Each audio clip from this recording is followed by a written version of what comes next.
क्या कभी ऐसा हो सकता है कि एक झूठे मुकुट की पूरी राज्य तारीफ करे जो वास्तव में है ही नहीं? क्या एक छोटे से बच्चे की बात पूरे राज्य में इस झूठ को उजागर कर सकती है? आज आपको ये कहानी बताएगी घमंड और चापलूसी का अंत हमेशा शर्मिंदगी से होता है। नमस्कार दोस्तों, बहुत पहले की बात है। सूर्यगढ़ नाम का एक राज्य था जिसके राजा का नाम नरेंद्र था। वो बहुत ही बहादुर था।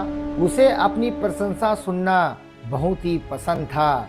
वो रोज सुबह एक दरबार लगाता था और पूछता था कि आज मैं कैसा लग रहा हूँ। डर के मारे मंत्री राजा से कहते थे कि राजा साहब, आप इस संसार के सबसे सुंदर राजा हो। धीरे धीरे राजा को सच्चाई से ज़्यादा झूठी तारीफें अच्छी लगने लग गई। एक दिन दो अजनबी ठग राजा के राज्य में आए। उन ठगों को ये पता लग गया कि राजा को अपनी तारीफ सुनना पसंद है। उन्होंने महल में एक संदेश पहुंचाया और कहा कि हम दुनिया का एक ऐसा अनूठा मुकुट बनाएंगे। राजा ने उन्हें तुरंत अपने महल में बुला लिया। ठगों ने राजा से कहा, महाराज, ये मुकुट साधारण नहीं है। इसे केवल ईमानदार और बुद्धिमान लोग ही देख सकते हैं। जो लालची, झूठे या मूर्ख होंगे, उन्हें ये दिखाई नहीं देगा। राजा हैरान था। राजा ने एक पल सोचा, अगर मेरे पास ऐसा मुकुट होगा तो मैं अपने राज्य में झूठे और मूर्ख लोगों को पहचान लूंगा। राजा ने उनको तुरंत हीरे जवाहरात, सोना चांदी दे दिए। ठगों ने राजा से छल की शुरुआत कर दी। ठगों ने कमरा लिया और उसमें एक सुंदर सी मेज लगाई। मेज पे महंगे औजार रख दिए, मगर उस पर मुकुट नहीं था। उसके बाद दिन रात ऐसा अभिनय करते रहे जैसे वो दुनिया का सबसे सुंदर मुकुट बना रहे हो। पूरा राज्य उस मुकुट की चर्चा करने लग गया। कुछ दिन के बाद राजा ने सोचा कि जो ये मुकुट बना रहे हैं वो कैसा बना रहे हैं। तो राजा ने अपने विश्वास पात्र मंत्री को वहां पर पहुंचाया। जब मंत्री वहां पर देखने गया तो मंत्री को वहां पर आसपास कुछ भी दिखाई नहीं दिया। मंत्री के मन में डर बैठ गया क्योंकि मंत्री को वहां पर मुकुट दिखाई नहीं दिया।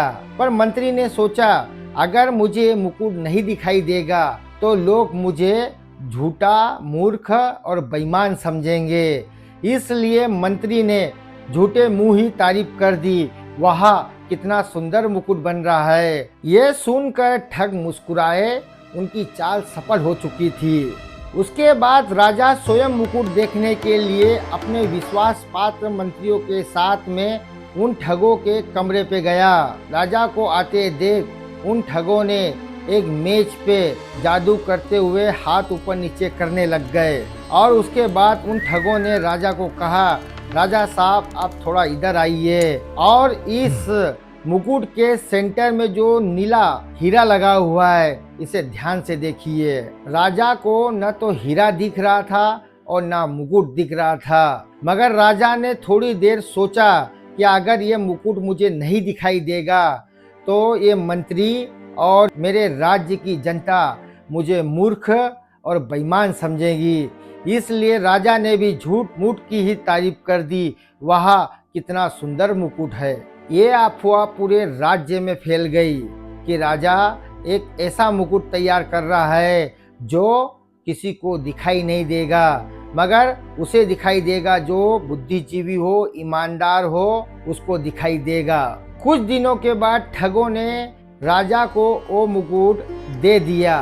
भरे दरबार में उन ठगों ने ऐसा अभिनय किया जैसे राजा वो मुकुट को धारण कर रहा है। राजा भी उस मुकुट को धारण करके अपना सीना चौड़ा करके मस्ती में झूम रहा था।